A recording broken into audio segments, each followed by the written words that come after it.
Hey guys, I'm going to continue reading Because of Winn, Dixie. We left off with Opal becoming friends with Miss Franny after listening to her story about the bear. And she also got a job at Gertrude's pet shop, and she wanted to she wanted to purchase the collar and leash, but it was expensive, so she decided to get a job there as long as Gertrude, who is the parrot, and Winn Dixie were friends, and they became friends. And she also met Sweetie Pie Thomas, and she was invited to her birthday in September. So Opal is becoming very happy that she's beginning to meet new people in her new hometown. So I'm going to continue reading, and the next chapter is going to be Chapter 9, and we'll see what happens next. Chapter 9. Just about everything had happened to me that summer happened because of Winn Dixie. For instance, without him, I would have never met Gloria Dump.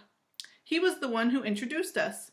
What happened was, I was riding my bike home from Gertrude's Pets, and Winn Dixie was running along beside me.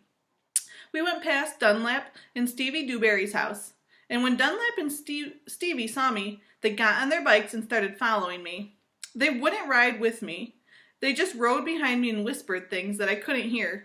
Neither one of them had any hair on their head, because their mama shaved their heads every week during the summer, because one time Dunlap got fleas in his hair from their cat Sadie. And now they looked like two identical bald-headed babies, even though they weren't twins. Dunlap was 10 years old like me, and Stevie was 9 and tall for his age. "I can hear you," I hollered back at them. "I can hear what you're saying." But I couldn't. Winn Dixie started to race way ahead of me. "You better watch out," Dunlap hollered. "The dog is headed right toward that witch's house." "Winn Dixie," I called. But he kept going faster and hopped a gate and went into the most overgrown jungle of a yard that I have ever seen. "You better go get your dog out of there," Dunlap said. "The witch will eat the dog," Stevie said. "Shut up," I told them. I got off my bike and went up to the gate and hollered, "Winn Dixie, you better come out of there." But he didn't. "She's probably eating him right now," Stevie said. He and Dunlap were standing behind me. "She eats dogs all the time." "Get lost, you bald-headed babies," I said. "Hey," said Dunlap, that ain't a very nice way for a preacher's daughter to talk." He and Stevie backed up a little. I stood there and thought for a minute. I finally decided that I was more afraid of losing Winn Dixie than I was of having to deal with a dog-eating witch. So I went through the gate and into the yard. "That witch is going to eat the dog for dinner and you for dessert," Stevie said. "We'll tell the preacher what happened to you," Dunlap shouted after me. By then, I was deep in the jungle. There was every kind of thing growing everywhere. There were flowers, vegetables, trees, and vines. "Winn Dixie," I said. He, I heard. "The dog sure likes to eat." I went around the really big tree all covered in moss, and there was Winn Dixie. He was eating something right out of the witch's hand. She looked up at me. "This dog sure likes peanut butter," she said. You can always trust a dog that likes peanut butter. She was old with crinkly brown skin, and she had a big floppy hat with flowers all over it. And she didn't have any teeth, but she didn't look like a witch. She looked nice, and Winn Dixie liked her, I could tell. "I'm sorry he got into your garden," I said. You ain't gotta be sorry," she said. "I enjoy a little company." "My name's Opal," I told her. "My name's Gloria Dump," she said. "Ain't that a terrible last name, Dump?" "My last name is Baloney," I said. "Sometimes the kids at school back at home called me lunch meat." "Ha," Gloria Dump laughed. "What's this about this dog? What did you call him?" "Winn Dixie," I said. Winn Dixie thumped his tail on the ground, and he tried smiling, but it was hard with all mouthful of peanut butter. "Winn Dixie," Gloria Dump said. "You mean like the grocery store?" "Yes, ma'am," I said. "Woo-wee," she said. "That takes a strange name prize, doesn't it?" "Yes, ma'am," I said. I was just fixing to make myself a peanut butter sandwich," she said. "Do you want one too?" "All right," I said. "Yes, please." "Go on and sit down," she said, pointing at a lawn chair with the back all busted out of it, "but sit down carefully." I sat down careful, and Gloria Dump made me a peanut butter sandwich on white bread. Then she made one for herself and put her false teeth in it to eat it. When she was done, she said to me, "You know, my eyes ain't too good at all. I can't see nothing but the general shape of things. So I got to rely on my heart. Why don't you go on and tell me everything about yourself, so I can see you with my heart?"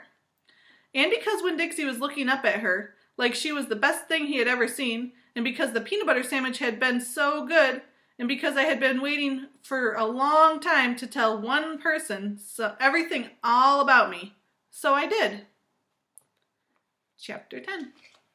I told Gloria Dump everything. I told her how me and the preacher had just moved to Naomi and how I had to leave all my friends behind.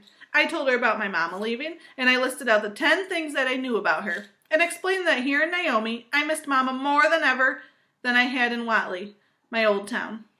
I told her about the preacher being like a turtle, hiding all the time in his shell. I told her about finding Winn Dixie in the produce department, and how, because of him, I became friends with Miss Franny Block, and got a job working for a man named Otis at Gertrude's Pets, and I got invited to Sweetie Pie Thomas's birthday. I even told Gloria Dump how Dunlap and Stevie Dewberry called her a witch. But I told her they were mean, bald-headed boys, and I didn't believe them. Not for long, anyhow. And the whole time I was talking, Gloria Dump was listening. She was nodding her head and smiling and frowning and saying, is that right? I could feel her listening with all her heart, and it felt good. You know what she said when I was all done? What? Could that be that you got more of your mama in you than just the red hair and freckles and running fast? Really? I said. Like what? Maybe you have her green thumb too. The two of us could plant something to see how it grows and test your thumb out. Okay, I said. What Gloria Dump picked for me to grow was a tree. Or she said it was a tree. To me, it looked more like a plant. She had me dig a hole for it and put it in the ground and pat the dirt all around it, like it was a baby and I was tucking it into bed. What kind of tree is that? I asked Gloria Dump. It's a wait-and-see tree, she said. What's that mean? It means that you have to wait for it to grow before you know what it is. Can I come back and see it tomorrow? I asked. Child, she said, as long as this is my garden, you're welcome in it, but that tree ain't going to have changed much by tomorrow. But I want to see you too, I said. Gloria Dump said. I ain't going nowhere. I be right here. I woke Winn Dixie up then. He had peanut butter in his whiskers, and he kept yawning and stretching. He licked Gloria Dump's hand before we left, and I thanked her. That night when the preacher was tucking me into bed, I told him how I got a job at Gertrude's Pets. I told him all about making friends with Miss Franny Block, and getting invited to Sweetie Pie's birthday. I told him about meeting Gloria Dump. Winn Dixie lay on the floor, waiting for the preacher to leave so he could hop up on the bed, like he always did. When I was done talking, the preacher kissed me goodnight, and then he leaned way over and gave Winn Dixie a kiss too, right on top of his head. You can go ahead and get up there now, he said to Winn Dixie. Winn Dixie looked at the preacher. He didn't smile at him, but he opened his mouth wide like he was laughing, like the preacher had just told the funniest joke in the world, and this is what amazed me the most. The preacher laughed back.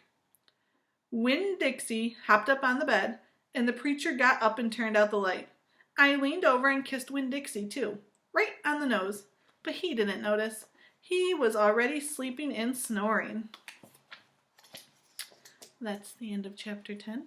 I can't wait to read the rest of the chapters to you.